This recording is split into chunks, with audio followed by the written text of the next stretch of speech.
My name is Fiona Quenano. I'm part of Group 2, and our experiment is to test the effect of pH on trypsin enzyme activity. For our introduction, enzymes are catalysts that increase the rate of reaction by lowering the activation rate without changing the reaction itself. Each enzyme has an active site that binds to a specific substrate to cause the reaction. The importance of enzymes in a living organism is to maintain homeostasis within the body, things like digestion and respiration. In this experiment, trypsin will encounter azocasein.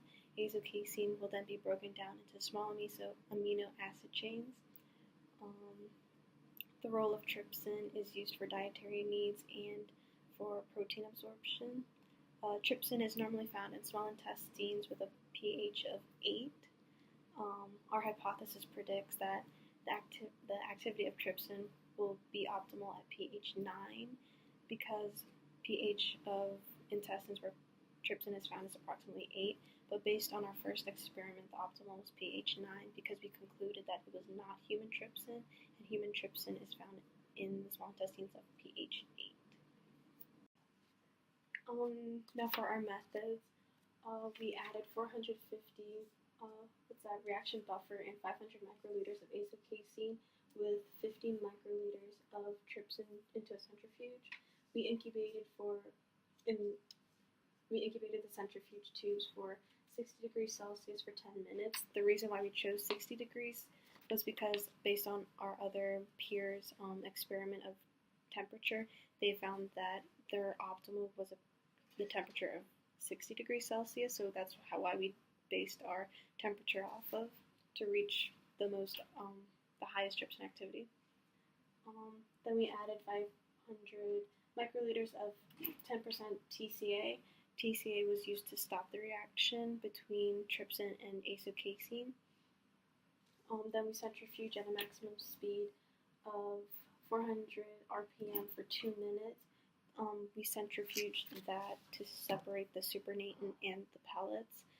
The supernatant is the liquid that contains the small azocasein amino acids, and the higher the absorption, meaning the higher the trypsin activity because it broke down the amino acid chains of azocasein, the lower the absorbance means the lower the trypsin activity because of the long amino acid chains.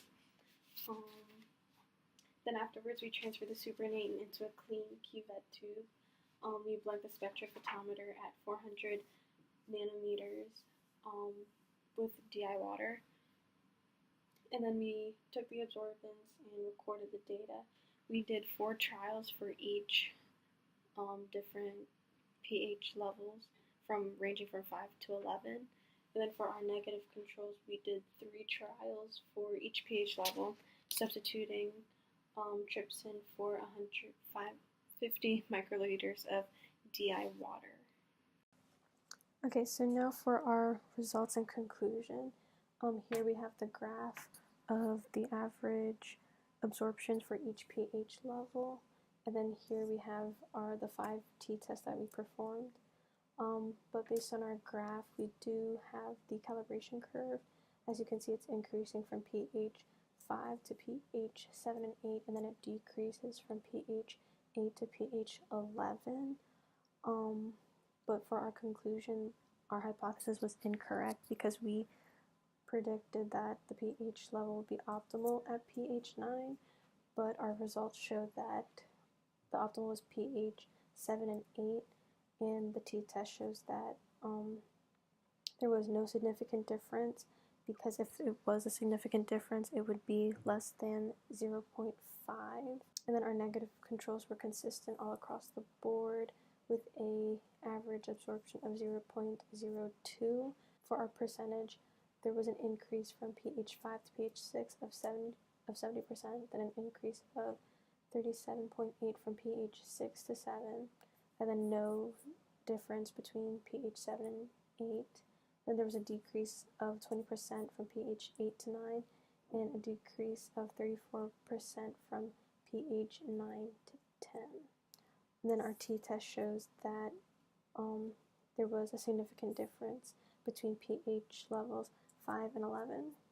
there was a significant difference between pHs 8 and 9. There was a significant difference between the pH of 8 and its negative control, and there was a significant difference between pH 11 and its negative control as well. I believe our design was adequate for our experiment because you could definitely see like the reaction between the negative control and the pH level. For comparison, again, our hypothesis was incorrect because we predicted that it would be optimal at pH 9, but instead it was optimal at pH 7 and 8 with no significant difference.